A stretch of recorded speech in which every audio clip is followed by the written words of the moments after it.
একজন ভাই আমাকে প্রশ্ন করেছেন, মা আমার স্ত্রীকে শক্ত কথা বলে, এই জন্য আমি নিরুপায় হয়ে মাঝে মাঝে আমার মাকে শক্ত কথা বলি, এটা কি আমার জন্য গুনার কারণ হয়ে যাবে? দেখুন, যে ভাইটি প্রশ্ন করেছেন এটা তার পরিবার জীবনের বাস্তবতার শিকার হয়ে হয়তো তিনি এই প্রশ্নটা করেছেন। তিনি আফসোস করছেন বলেই তো প্রশ্ন করেছেন। ভাই, আপনাকে ধন্যবাদ। মানব জীবনে ঘটে যাওয়া অনেক কথা এই মানব জীবনে হয়ে যায়, কিন্তু একটি কথা ভাইজান, এই পৃথিবীতে মাতা পিতার সমকক্ষ কোনো মানুষ থাকতে পারে না। আল্লাহ তাআলা তার হুকুমের পরেই, তার সকল হুকুম হাকামকে মেনে চলার পরে আল্লাহ তাআলা পিতামাতার সঙ্গে সুন্দর আচরণের কথা বলেছেন।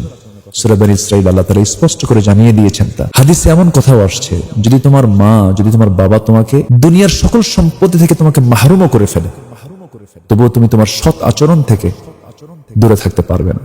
তোমার উত্তম আচরণটুকু তোমার আব্বা আম্মার জন্য বরাদ্দ রাখবে। এই পৃথিবীতে আল্লাহর পরে আল্লাহ তাআলা যে দুজনকে স্থান দিয়েছেন সম্মানের জায়গায়, তিনি হচ্ছেন মা এবং বাবা। তোমার জীবনের উত্তম আচরণটা যদি বাবার জন্য বরাদ্দ করতে পারো, মার জন্য বরাদ্দ করতে পারো, তোমার জন্য জান্নাত সুনিশ্চিত। এই জন্য বাবা মা যদি তোমাকে শিরকের দিকেও যদি ধাবিত করতে চায়, ফালা তুতিউহুমা ওয়া সাহিবুহুমা, তুমি তাদের আনুগত্য করবে না, কিন্তু সুন্দর আচরণ তোমার কখনো বাদ যাবে না। এটা গুরুত্বপূর্ণ একটা বিষয় ভাইজান। মা আপনার স্ত্রীকে শক্ত ভাষায় কথা বলেছে, আপনার জন্য আপনার মাকে শক্ত ভাষায় কথা বলবেন, এটা হতে পারে না। এখানেই ধৈর্য, এখানে সবর।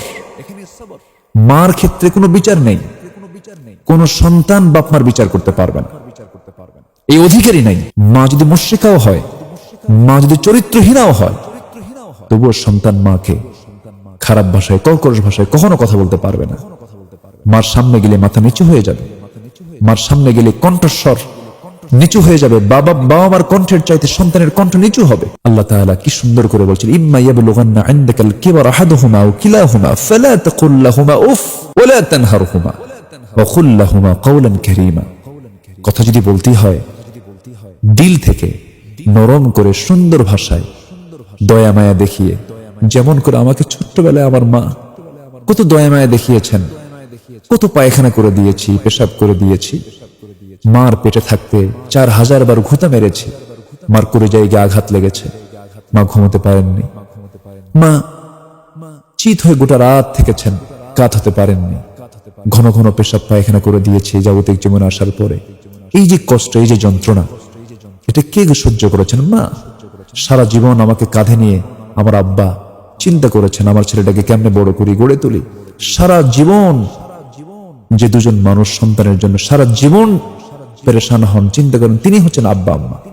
অতএব অনেক সময় বুড়ো হয়ে যাওয়ার কারণে, বয়স্ক হওয়ার কারণে ভুল হয়ে যায়, কিন্তু সেই ভুলের জন্য আপনি কখনো কর্কশ ভাষায় কথা বলতে পারবেন না। মান আহাক্কা বিহুসনি সাহাবাতি, আমি সবচেয়ে সুন্দর আচরণ করব কার সাথে? তোমার মার সাথে, তোমার মার সাথে, তোমার মার সাথে, তোমার বাবার সাথে। সম্মানিত দ্বীনী ভাইরা, যিনি আমাকে প্রশ্ন করেছেন, হয়তোবা বাস্তবতায় পড়ে কর্কশ ভাষায়, একটু রূঢ় ভাষায় কথা বলে ফেলেছেন, কিন্তু না, এই ভুলটা করা যাবে না। আল্লাহ তাআলা আমাদের সবাইকে ধৈর্যশীলতা নিয়ে বা আমার সাথে উত্তম আচরণ করার তৌফিক আল্লাহ পাক দান করুন। আমিন।